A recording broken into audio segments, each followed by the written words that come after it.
ईमानदारी जीवन का एक ऐसा बड़ा गुण है जो न केवल एक इंसान को पसंद आती है बल्कि परमात्मा भी इससे खुश रहता है। लेकिन आज दुनिया के असंख्य लोग ईमानदारी के बजाय धोखेधड़ी और बेईमानी के खोटे सिक्के चलाने में अपने जीवन को बर्बाद करने में लगे हुए हैं। संभव है कि इसे क्षणिक सफलता और क्षणिक सुख मिल जाता है, लेकिन इससे आपकी अंतरात्मा को सुख कभी नहीं मिलता है, और जिसकी अंतरात्मा को सुख न मिले वह स्थायी सुख कभी नहीं बन सकता है। किसी भी मनुष्य के व्यक्तित्व के विकास के लिए और उसके सर्वांगीण विकास के लिए ईमानदारी को प्रमुख गुणों में से एक गुण माना जाता है। आपने जरूर सुना होगा कि एक गांव में एक लकड़हारा रहता था।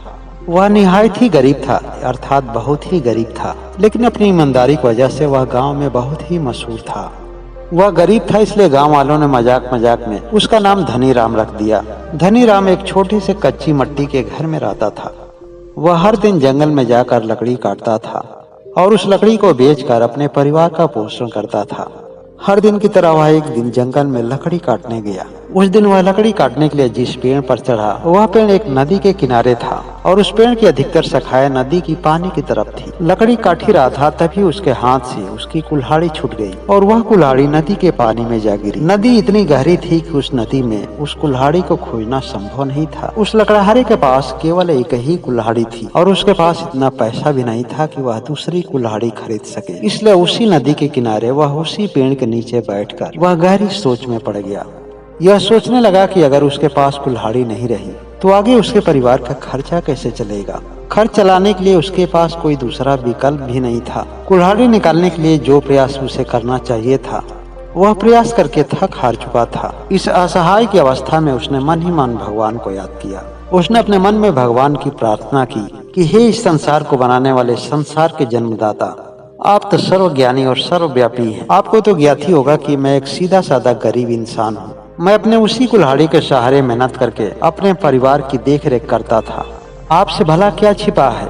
अब आप ही मुझे बताएं और आप ही मुझे समझाएं कि मैं अपने परिवार के जीवन का निर्वाह कैसे करूं। कहा जाता है कि जिनका मन साफ होता है, छल और कपट से भरे होते हैं, उनकी आवाज परमात्मा तक जल्दी पहुंच जाती है।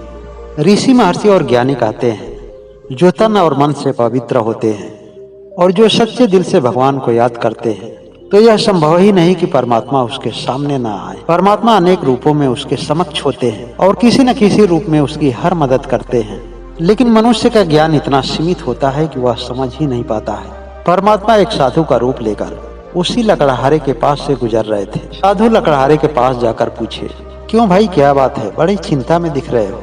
उस लकड़हारे ने निराशा भरे शब्दों में बोला, क्या बताऊं बाबा, मैं एक लकड़हारा हूँ। मेरे पास एक कुल्हाड़ी थी जिस कुल्हाड़ी से मैं लकड़ी काटता था और उसी के सहारे अपने पूरे परिवार का पोषण करता था। अब चिंता इस बात की है कि मैं दूसरी कुल्हाड़ी कहाँ से लाऊं, और मेरे पास इतने पैसे भी नहीं है कि मैं दूसरी कुल्हाड़ी खरीद सकूं। महात्मा उस लकड़हारे से कहे कि चिंता क्यों करते हो, कुल्हाड़ी को खोजने में मैं तुम्हारी मदद करूंगा और इसमें ईश्वर हमारी मदद जरूर करेंगे। और यह कहकर के वह साधु बाबा उस नदी के किनारे गए जिस तरफ उस लकड़हारे की कुल्हाड़ी गिरी हुई थी। साधु बाबा ने पानी में हाथ डाला और कुछ क्षणों के बाद वह पानी के अंदर से एक चांदी की कुल्हाड़ी निकाले और उस लकड़हारे की तरफ बढ़ाते हुए पूछे कि क्या ये है तुम्हारी कुल्हाड़ी। उस लकड़हारे ने कहा कि नहीं बाबा, ये मेरी कुल्हाड़ी नहीं है। दोबारा साधु बाबा उस पानी में हाथ डाले और कुछ क्षणों के बाद फिर से एक कुल्हाड़ी निकाली। इस बार जो कुल्हाड़ी निकली वह सोने की बनी हुई थी। उस लकड़हारे की तरफ वह कुल्हाड़ी बढ़ाते हुए पूछे कि क्या ये है तुम्हारी कुल्हाड़ी। उस लकड़हारे ने कहा कि नहीं बाबा, ये भी मेरी कुल्हाड़ी नहीं है। साधु बाबा ने कहा कि क्या हुआ है, तुम्हारी कुल्हाड़ी नहीं है तो इसी कुल्हाड़ी से तुम अपना काम चला लो। यह कुल्हाड़ी तुम्हारी कुल्हाड़ी से बहुत ही महंगी है, तुम चाहो तो इसे बेचकर बहुत कुछ कर सकते हो। लकड़हारे ने कहा कि नहीं बाबा, सोने की कुल्हाड़ी से मैं लकड़ी कैसे काटूंगा। लकड़ी को काटने के लिए तो लोहे की कुल्हाड़ी चाहिए। यह कुल्हाड़ी मेरे किसी काम की नहीं है।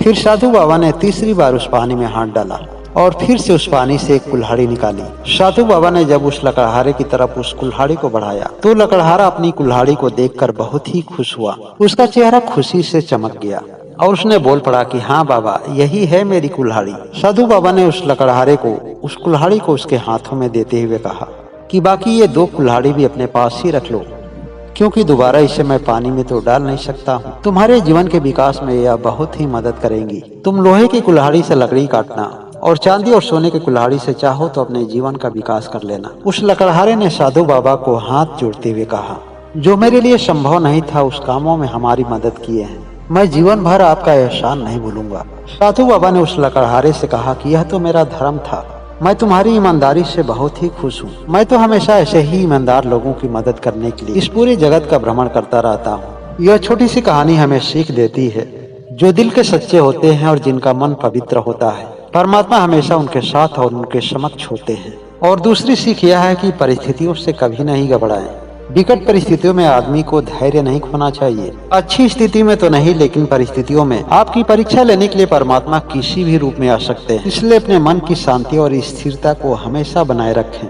जब मनुष्य लोभ और लालच में आकर संसारी और भौतिकवादी चीजों की तरफ आकर्षित होता है, वह संसारिक विकृतियों को धारण करता है। तब वह परमात्मा की परीक्षा में फेल होता है और परमात्मा से दूर होता है। लेकिन जीवन के प्रारंभ से लेकर जीवन के अंत तक परमात्मा मनुष्य को सुधरने के लिए अनेक मौका देते हैं, क्योंकि जगत में उससे बड़ा शुभचिंतक हमारा कोई दूसरा नहीं है। हम उसी परमात्मा के अंश हैं, जो हमें इस भव सागर से पार उतरने के लिए, जो इस सांसारिक दुखों से हमें बाहर निकालने के लिए हमें बार बार एक नया रास्ता दिखाता है।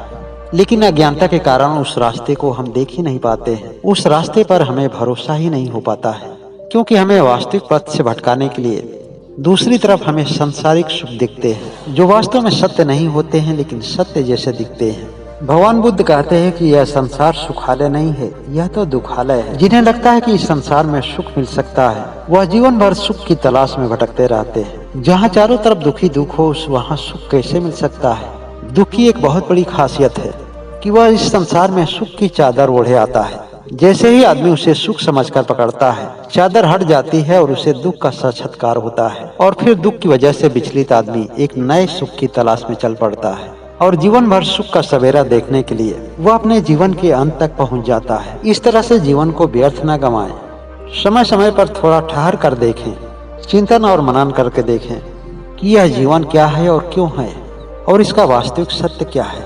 समझना मुश्किल जरूर है, लेकिन असंभव नहीं है।